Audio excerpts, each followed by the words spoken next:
Guys, don't know if I'll have many people today because there was a bit of a mix up when we're putting it into the groups.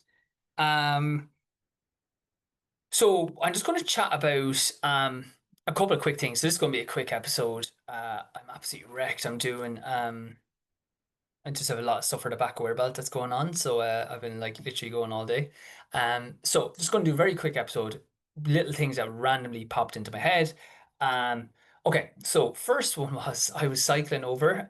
My foot is sore at the moment. I think I might have a stress reaction in the same one. Got a foot made of biscuits at the moment. So I'm back just doing the gym, and I was actually cycling over to the gym as a bit of cardio.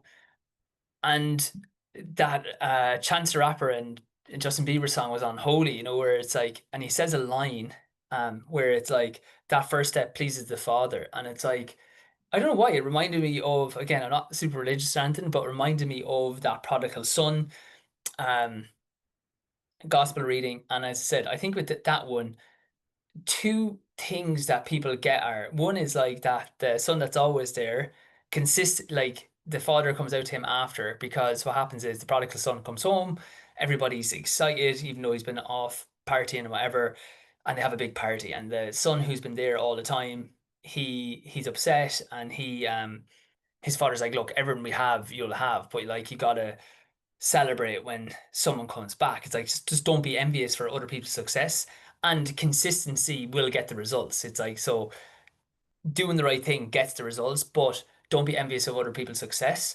And the other thing with that prodigal son that I think was, it just made me think of it was that, again, I just always think, how do these things just relate to life? And it's the same thing of like the first step pleases the father. Like, so it's the same idea. It's like this guy is not doing the right things, and then he decides to take the first step. He's like, look, I'll go home. And that's a hard step to take. Because like Chance the Rapper says, that first step pleases the father. It's always the hardest one to take. So um I think it's like, I was just taking that as like small steps. Sometimes you can be doing something like fitness wise, or not doing something fitness wise. Like, maybe it's not, you're doing Pilates or you're not doing gym, or things can be intimidating. And it's like, don't, like, it's the same thing of that, like a journey of 1,000 miles starts with a single step. It's like, I like sometimes, like, as I said, I'm not actually super religious or anything, but I like scripture, and I like things where, like humans give us like clues and different things that worked like consistently over the years. And we just have to listen to that message. So, it could be like, I don't do the gym.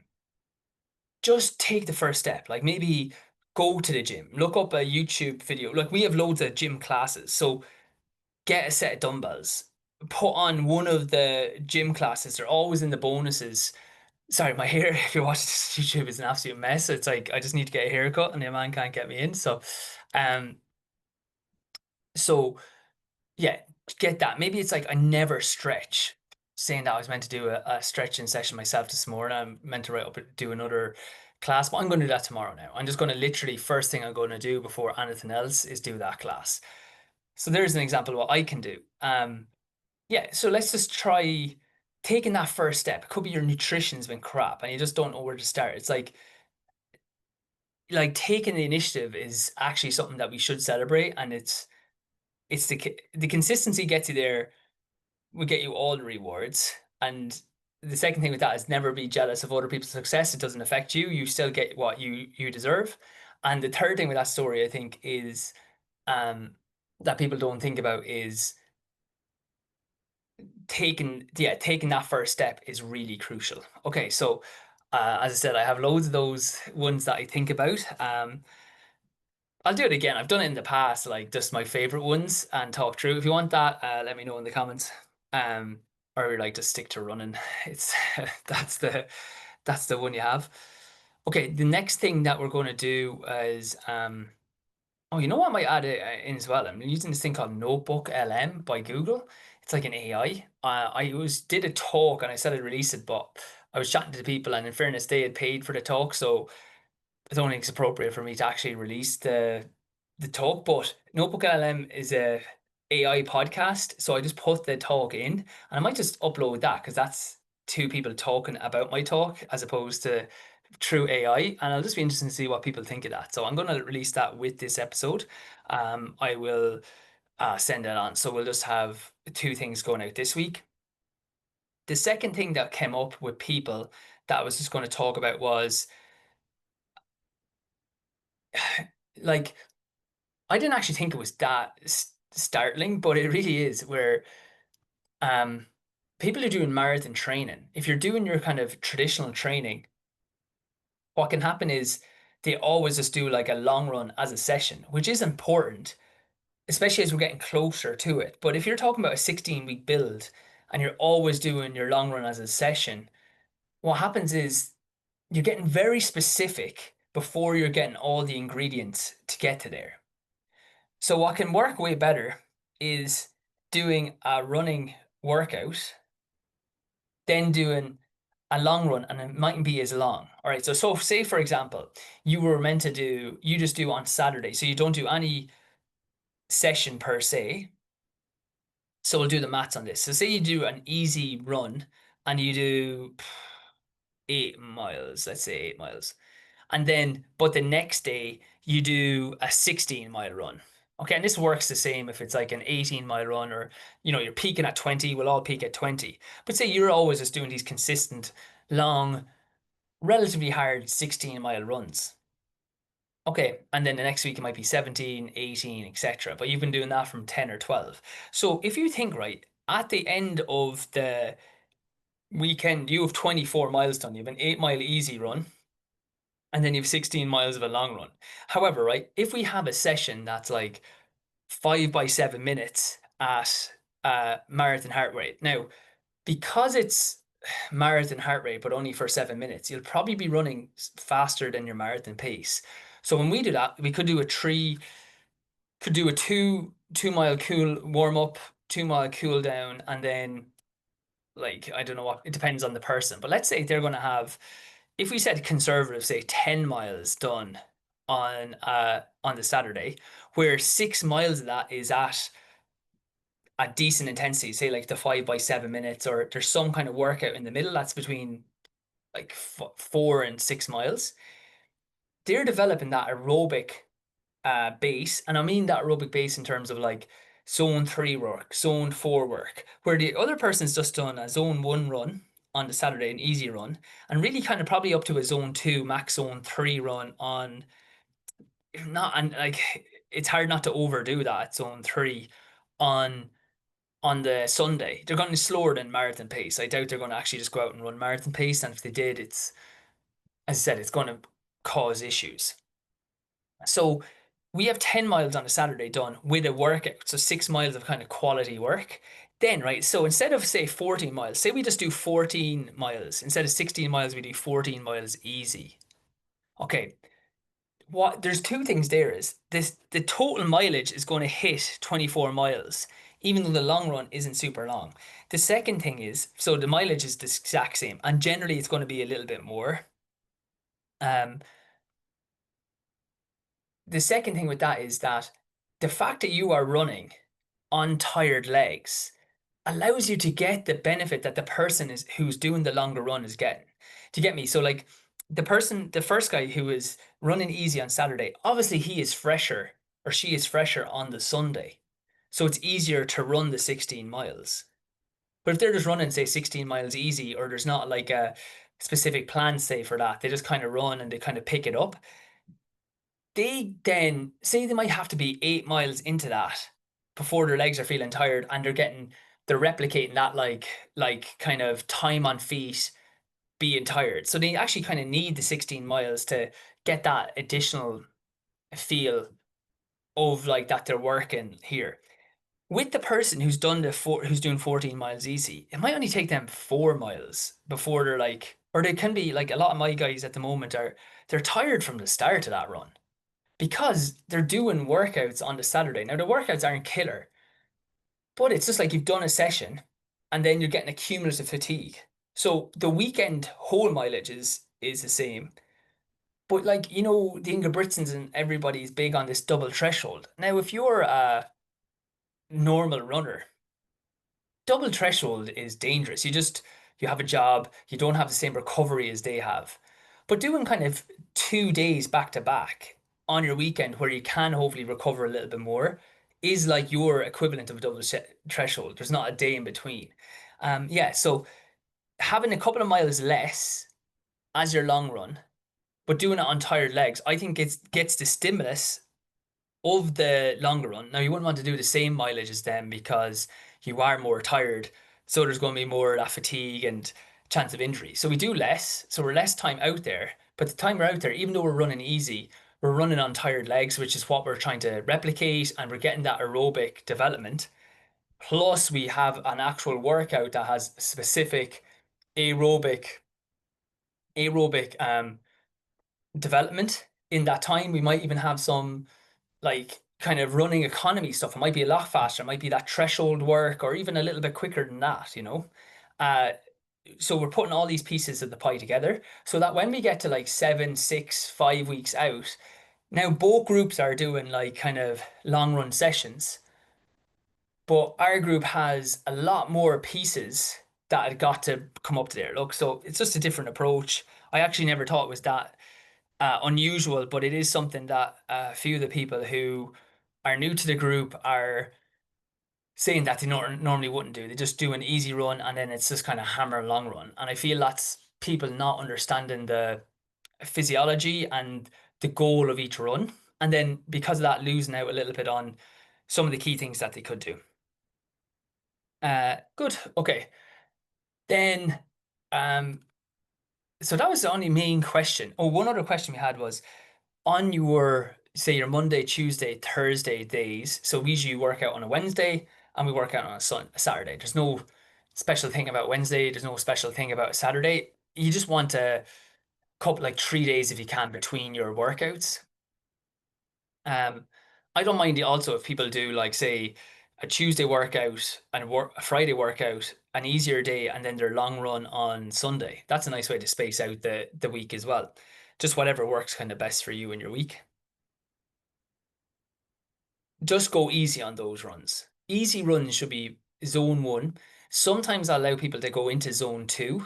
If you're getting ready for like an aerobic event and you feel like you're recovering well, I'll go to zone two. So if when I'm getting ready for like a 10K, for example, I'll start to do a bit more zone two in one of the runs. So for example, Monday will still be an easy day because I've had my session on a Saturday, like we talked about. I've had a long run on a Sunday, easy long run, but still I'm tired. So Monday I'll definitely go easier. It'll be like 60 minutes easy. Tuesday then, if I'm in a build for a 10K or a 10 miler, Tuesday I might do like a half of the first half zone one and the second half zone two, like nice and controlled, but never ever ever higher than zone two. Okay. Wednesday then I have my workout. Thursday would have to be zone one again. Friday would be easy, like would be off, like a rest day. We're back to a session Saturday. We're back to a long run Sunday. That would be generally how I work it. If I'm getting ready for 5Ks, Tuesday will just be a zone one run, and I'll make sure I'm getting my strides in. I might just do 4 by 10 second strides at the end. If it's a thing of I don't even want to stop, I might do 20 seconds, just picking the pace up a bit. 40 seconds back, really slow jog. Do that for like 5 minutes. Do five of those um, just to get a little bit of like that turnover before the workout or session on the Wednesday. Um, the other time you can have zone two is if you are very unfit. Sometimes for people like they're just they aren't that fit, right? So what happens is if they were to stay in zone one, they'd basically be walking all the time.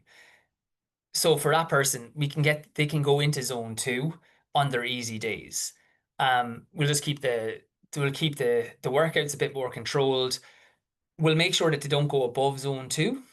The biggest example I've heard about this was Jakob Ingebrigtsen. He's the 5K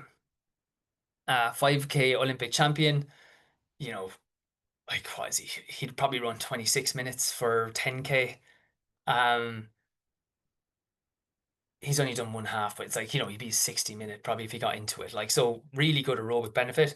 Him on his easy days, he would walk up hills. The lad saw that because he didn't want to spike his heart rate into zone two. So he'll actually physically walk. He's the first guy I've ever heard do that.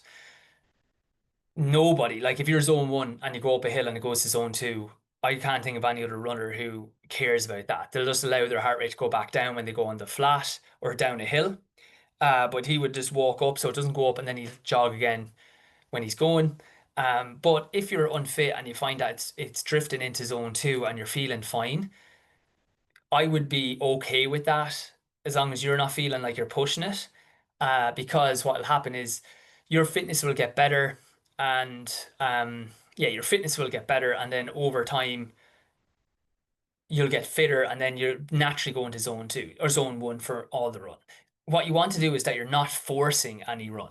Okay, so if you're not forcing runs, but you're just going into zone two. Now, if you're not forcing it and you seem to go into zone three, you have to slow down to the point where if you start getting to zone three just on a normal run, you have to walk for like say a minute or two, power walk, then jog again. So zone one, zone two, if the fitness isn't great or you don't feel like you're pushing it, is absolutely fine. Zone one, zone two is fine if you're getting ready for 10K and above and you want one of your easier runs to be slightly less easy. It should still feel easy, but you just want to increase that a little bit of extra of aerobic endurance. Everything else, just keep your easy runs easy. So zone one, just keep them easy. Yeah. Last thing then, something came up I saw on sleep. Let me just bring this up. I saw it on Twitter.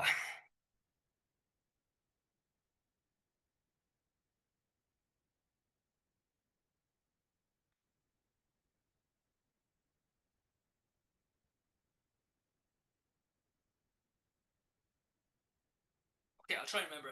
These it's just ones to do like so no caffeine. I thought was obviously important.